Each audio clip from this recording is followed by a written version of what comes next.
आदाब और नमस्कार। मैं हूं सुल्तान कुरैशी और आप देख रहे हैं भिवंडी समय न्यूज। भिवंडी की सियासत में फिर गूंजी खालिद गुड्डू की दहाड़। बरसों बाद प्रेस कॉन्फ्रेंस में नेताओं और प्रशासन पर जमकर साधा निशाना। भिवंडी समय न्यूज, सुल्तान कुरैशी। भिवंडी की सियासत में उस समय एक बार फिर हलचल मच गई जब लंबे अंतराल के बाद सामाजिक कार्यकर्ता और चर्चित नेता खालिद गुड्डू ने प्रेस कॉन्फ्रेंस कर शहर की राजनीति, प्रशासन और जनप्रतिनिधियों पर खुलकर अपनी बात रखी। करीब 9 मिनट तक चली इस प्रेस कॉन्फ्रेंस में उन्होंने भिवंडी महानगर पालिका, नगर आयुक्त, दोनों विधायकों, सांसद, महापौर और कई अन्य राजनीतिक चेहरों पर तीखे सवाल उठाए। प्रेस कॉन्फ्रेंस के दौरान खालिद गुड्डू ने कहा कि भिवंडी की जनता विकास के नाम पर ठगी जा रही है और शहर की बदहाल व्यवस्था के लिए जिम्मेदार लोग अपनी जवाबदेही से बच रहे हैं। उन्होंने आरोप लगाया कि शहर की समस्याओं का समाधान करने के बजाय जनता को केवल आश्वासन दिए जा रहे हैं। अपने संघर्ष का जिक्र करते हुए खालिद गुड्डू ने कहा कि टोरेंट पावर के खिलाफ आंदोलन के दौरान उन पर कई आरोप लगाए गए और उन्हें वर्षों तक जेल में रहना पड़ा। उन्होंने कहा कि जेल में रहने के दौरान उन्होंने अपने भाई को खो दिया और बाद में माता-पिता का साया भी सिर से उठ गया। रिहाई के बाद भी उन पर शहर में प्रवेश की पाबंदी है, लेकिन इसके बावजूद वो भिवंडी और यहाँ की जनता की चिंता करना नहीं छोड़ेंगे। प्रेस कॉन्फ्रेंस में उन्होंने कई राजनीतिक नेताओं पर व्यंग्यात्मक टिप्पणियां भी की। उन्होंने कहा कि बाल्या मामा ने लोगों को ही मामा बना दिया है। वहीं दोनों विधायकों और सांसद पर कटाक्ष करते हुए उन्हें अमर अकबर एंथनी की भूमिका निभाने वाला बताया। नगर आयुक्त पर भी निशाना साधते हुए उन्होंने कहा कि ऐसा लगता है जैसे 12वीं कक्षा का कोई छात्र नगर निगम चला रहा हो और उनसे भिवंडी संभल नहीं रही। विधायक रईस शेख को लेकर भी खालिद गुड्डू ने तीखी टिप्पणी करते हुए कहा कि जो अपने नेता का नहीं हुआ वो जनता का क्या होगा।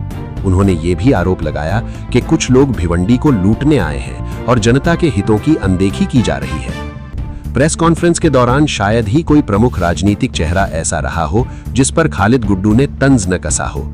उनके बयान अब भिवंडी की राजनीति में नई बहस छेड़ सकते हैं और आने वाले दिनों में इन पर राजनीतिक प्रतिक्रियाएं भी देखने को मिल सकती हैं। हालांकि इस प्रेस कॉन्फ्रेंस में लगाए गए सभी आरोप और टिप्पणियां खालिद गुड्डू के व्यक्तिगत बयान हैं। संबंधित नेताओं और अधिकारियों की ओर से इस पर कोई आधिकारिक प्रतिक्रिया सामने नहीं आई है।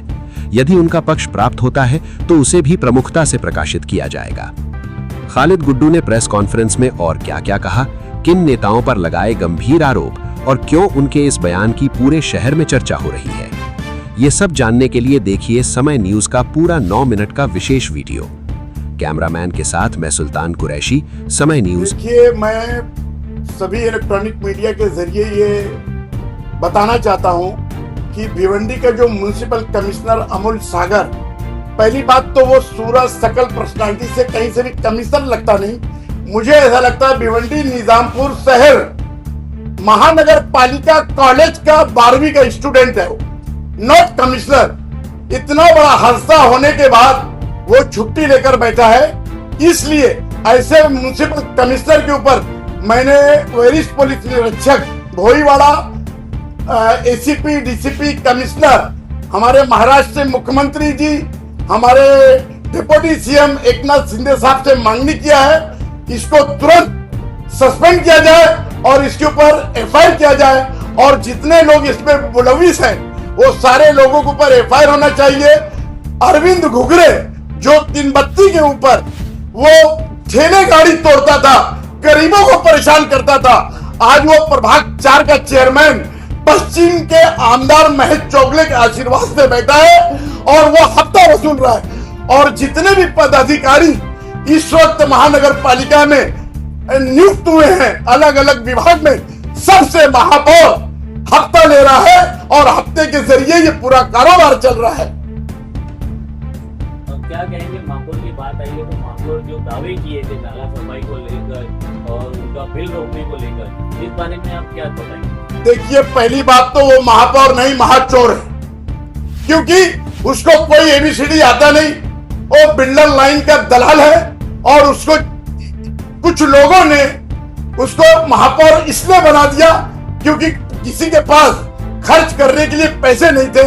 आज वो क्या बोलता है कि मैं 40 करोड़ रुपया खर्च किया हूं और मुझको 40 करोड़ की जगह पे 400 करोड़ रुपए रिकवरी करना है। साहब क्या कहना चाहेंगे, रईस शेख जिस तरह से असेंबली में भिवंडी शहर के कई सारे मुद्दे रखते हैं, तो ऐसे बोलते हुए महज चॉकलेट क्यों नहीं देते? कारण ऐसा है, आप लोगों को पता है महज चॉकलेट 1.5 फीट का आदमी है और जो असेंबली में माइक है उसकी हाइट ज्यादा है, इसलिए वो आज तक 3 बार चुनाव जीतने के बाद वो माइक तक पहुंच नहीं पाया, इसलिए वो कुछ बोल नहीं पा रहे। ऐसा दोनों आमदार और खासदार को आप किस तरह से? ये देखिए, दोनों आमदार और खासदार, ये आमर अकबर एंटोनी, आमर लोकसभा, अकबर पूर्व विधानसभा और एंटोनी पश्चिम विधानसभा, ये तीनों का तालमेल है। ये शहर में बड़ा गबन और बड़ा घोटाला करके ये शहर को सिर्फ लूट रहे हैं, ये लूटने का काम कर रहे हैं। और मैं आपको एक बात और बताता चलूं, रईस शेख जो है वो आरएसएस बीजेपी का भेजा हुआ दलाल है। वो एक बहरूपिया मुंबई से आकर यहाँ की कौम और तरक्की और डेवलपमेंट की बात करता है। अरे वो अगर मुसलमानों का नेता होता तो अबू हसीम जैसे आदमी को नहीं रखता, वो अपने मानव को ही काट लिया। आप सोचो, पहले उसने अपनी कौम को डस लिया, तो वो एक दलाल है।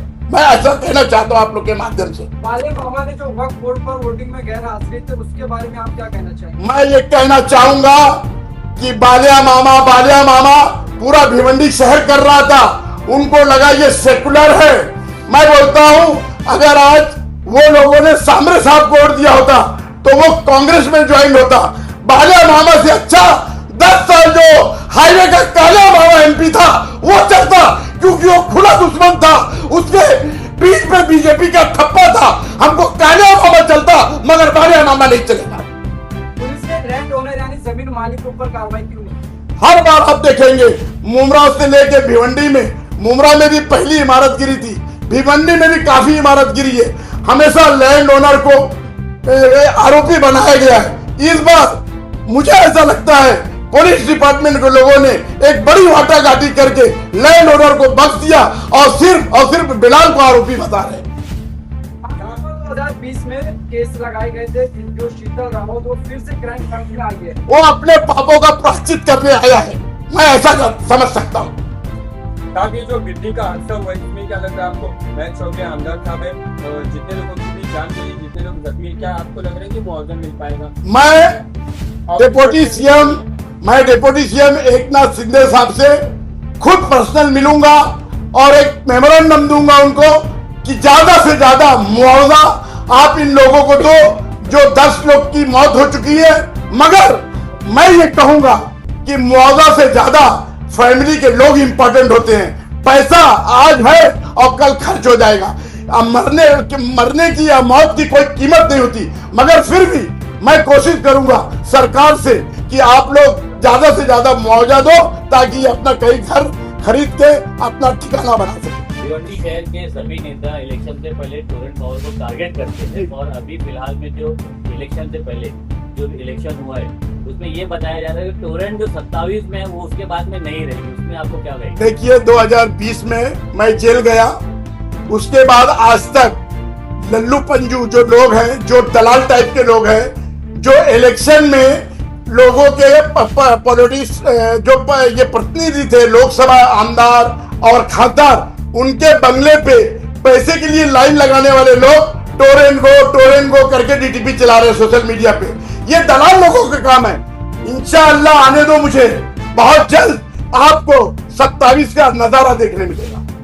दुबई का आपकी सियासी जो आपकी सफर रहेगा, ये आगे किस तरह से शुरू किया जाएगा? कोई पार्टी लेवल से या किसी इंडिपेंडेंट? देखिए जनाब, हमारी कई पार्टियों से बातचीत चल रही है और इंशाअल्लाह बहुत जल्दी आपके सामने रिजल्ट आ जाएगा कि मैं किस पार्टी में प्रवेश कर रहा हूं और किस पार्टी से मैं रास्ते में। बिल्कुल, आपको बाहर आए काफी समय हो गया, लेकिन आप मीडिया से दूरी बनाए रखी थी, और आज एक बार क्या अचानक ये आपको लगा कि नहीं अब सामने आना चाहिए? देखिए, ये सामने आने का कारण ये कि हमारा जो शहर है, रोज मौतें, रोज एक्सीडेंट। मतलब भिवंडी शहर के अंदर ये एक्सीडेंट, कहीं कुछ हो रहा है, कहीं बिल्डिंगें गिर रही है। तो मैं सिर्फ 14 महीने से मॉनिटर कर रहा था, देख रहा था आखिर ये हो क्या रहा है। ये हादसों का शहर, ये भिवंडी शहर का नाम चेंज करके रखना चाहिए हादसों का शहर। मतलब ये हालात है कि मैं दिन भर में अपने बच्चों को भाइयों को कॉल करता हूं, घर पे हो क्या सलामत। देखो आप देखो आए दिन क्या हो रहा है, किसका बेटा जा रहा है, किसकी बेटी जा रही है, किसकी मां गुजर जा रही है हादसे में, किसी का बाप चला जा रहा है, किसी का भाई चला जा रहा है। ये हादसा रुक नहीं रहा है और बात क्या हो रही है, शहर का विकास, शहर को कुलाबा बना देंगे, शहर को नई मुंबई बना देंगे। ये डाकू लोग हैं, सिर्फ लूटी करके ये शहर को लूट रहे हैं। साहब एक सवाल लेंगे कि टोरेंट पावर के लिए आपने कई बार आवाज उठाई, उसके लिए मेहनत किया। फिलहाल में भिवंडी शहर में शादाब उस्मानी जो MIM के एक्स वर्किंग प्रेसिडेंट थे, उन्होंने मतलब इस कदम को आगे बढ़ाए तो विरोध कर रहे, तो क्या लग रहा है आपको? देखिए जो नाम आप ले रहे हैं वो दलाल टाइप का आदमी है, हफ्ता वसूली करता है और उसका वीडियो भी वायरल हुआ था बीजेपी के खासदार के बंगले से। तो ऐसे दलालों का नाम लेकर आप मेरे साथ में जोड़िए मत। भाई एक आखिरी सवाल कि भिवंडी में अपोजिशन कहीं दिख नहीं रहा है, कुछ भी हादसा होता है, कुछ भी रहता है तो सिर्फ जो सत्ता पक्ष है वही दिखाई देता है, अपोजिशन पूरी तरह से खत्म हो चुका है। क्या लगता है? अरे सब के सब चोरे चोर मैसोर भाई। तो ये सारी यूनिटी एकता है, ये सब मिलके महापौर बनाए। आज महापौर बनने के बाद लोगों को हकीकत मालूम पड़ गई कि महापौर बीजेपी का, तो ये रईस से किसका, ये RSS का भेजा हुआ दलाल है, बहरूपिया है। ये तो अपने मालिक को काट लिया। तो आप सोचो ना, आप अपोजिशन, आपका भाई सामने है, इंशाअल्लाह सब पोल खुलेगा। ऐसे बहुत मटेरियल है मेरे पास, ये तो शुरुआत है, यहां से मैंने बिस्मिल्लाह किया इंशाअल्लाह। आपकी वजह से जो महानगर पालिका पे उर्दू में जो बोर्ड लिखा गया था भिवंडी महानगर पालिका, आज वो मिटा हुआ है और कोई उसके खिलाफ आवाज नहीं उठा रहे। आपकी ये बात सुनकर मुझे बहुत शर्म आ रही है कि काफी तादाद में मुस्लिम नगर सेवक हैं। अगर उन्होंने बोर्ड के ऊपर ध्यान नहीं दिया तो खालिद गुड्डू मंडे को फिर से लेटर देगा और इनको एक डायरेक्शन देगा कि इमीडिएट तुम वो अच्छा बोर्ड बना के उर्दू में भिवंडी महानगर पालिका में लगाओ।